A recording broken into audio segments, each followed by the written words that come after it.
In an ideal world, people would pay to listen to this podcast. That was my dream since the beginning. I wanted to create something and I would want to get the money directly from the listeners. And that kind of happened, right? Some of you paid me coffees or became members of the WB space or even became members of the podcast. And that was great. However, unfortunately for me, it's not enough because I want to do this full time and I want to really focus in creating great content for you, the listeners of the WB podcast. And for that, I need time. And to get time, I need money. So, for the first time, and I told you this story in the last episode when I was speaking with Sven, I decided to open this podcast for sponsorships. And I was really, really fearful because I didn't want to kind of waste your time. I want to, all of the seconds, all of the minutes of this podcast, I want them to be interesting for you. And I really don't like when I'm listening to the podcast and I basically skip 5 minutes because it's a sponsor. It makes no sense for me. Why would even people pay me, right, to sponsor and speak about a product if all my listeners are just skipping that? So I want to avoid that at the maximum as I can.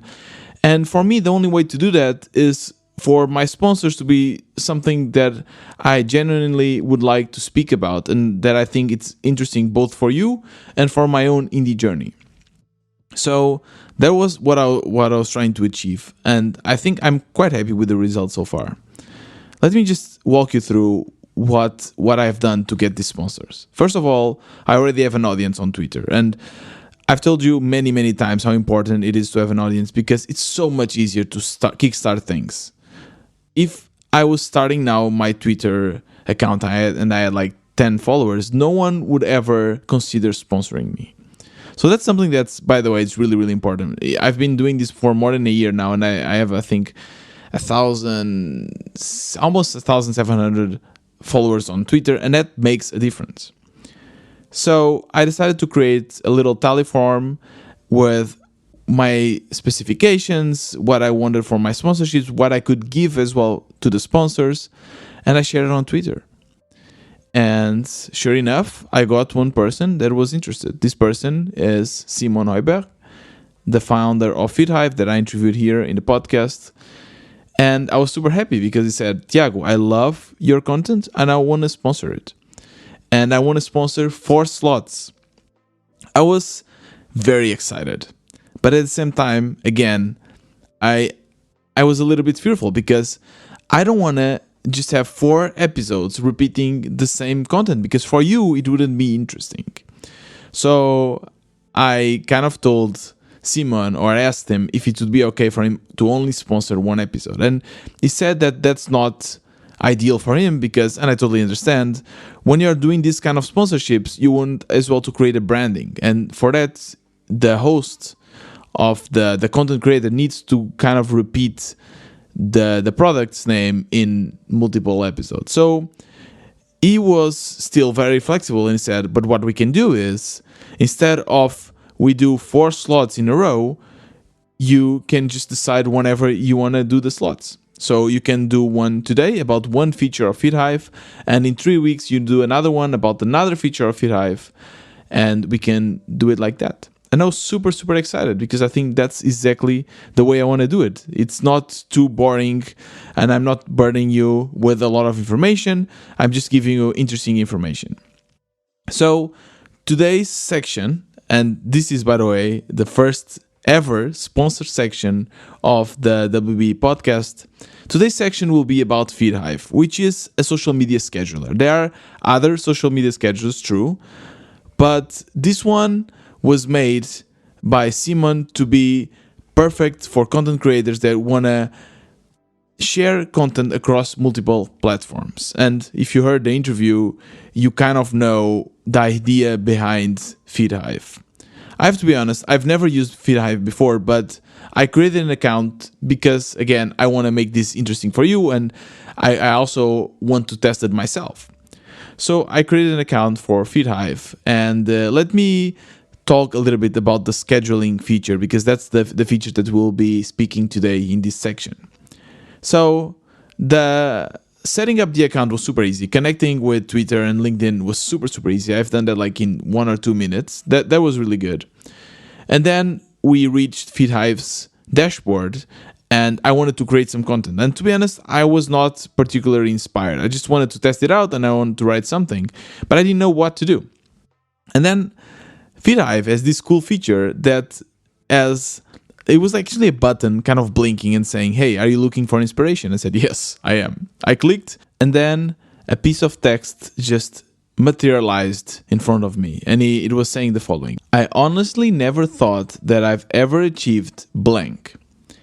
So the title of this suggestion was "Celebrate the Victory," and it started with this. And I immediately, I don't know, it really helped me to come up with an idea. So I decided to think about a little victory that had happened this past week or in my journey. And I've told you many times that if there's one thing that really works on Twitter, is to celebrate victories. I'm always telling you to celebrate even the small victories. Every time you reach a Twitter milestone or a product milestone, you should speak about it, because I don't know why, it just has a lot of engagement. So I went from having no ideas to have one idea, and this idea was I've never thought that I would achieve a podcast audience of more than 200 listeners. And I was thinking, okay, perfect, now let's post this. But before I post, FeedHive recommended me to add an image. I was like, okay, of course. So I quickly took a screenshot of my analytics and I shared it. I shared it on Twitter, I shared it on LinkedIn. By the way, FeedHive also tells you when is the best time for you to share. It kind of analyzes your account and sees your engagement and decides and tells you like, okay, if you do it at 9 a.m., it's much better than doing at 11 a.m., for instance.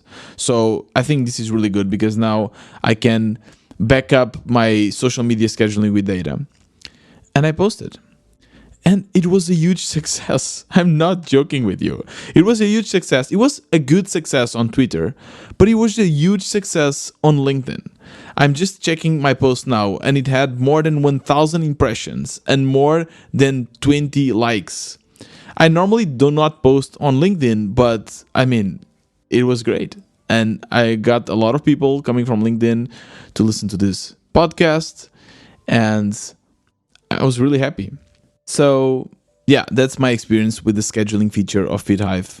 And if you are looking to grow your audience and you want to build your product in public or create your own branding or a brand for your company, try out FeedHive, and you'll see that you'll be able to save a lot of time from this kind of marketing by repurposing your content and using FeedHive scheduling features to help you out. And now I know what you're thinking. Hey, what about the discount, Tiago? Normally there's always a discount. Yes, I know. This is a proper sponsored section. And like a proper sponsored section, we have a discount for you. So if you use the code WBE25, you will get 25% off on the entire first year of your FeedHive subscription. All the links and the code, everything will be in the show notes of this episode. And that's it. That's the end of this sponsor section. Let me know if you liked it. Let me know if this was interesting. I really want your feedback, please. You can send me a DM on Twitter, WB Tiago. I'm waiting next to my keyboard for your message. And of course, if you want to feature your product in the WB, send me a DM, or the tally form will be in the description and we can do that. Now, that was the sponsor section, and that was also what I want to tell you about the sponsorship of this podcast. In the end, I'm really happy with the fact that I'm making money from this project. It feels really good. And suddenly, everything becomes more professional and more serious.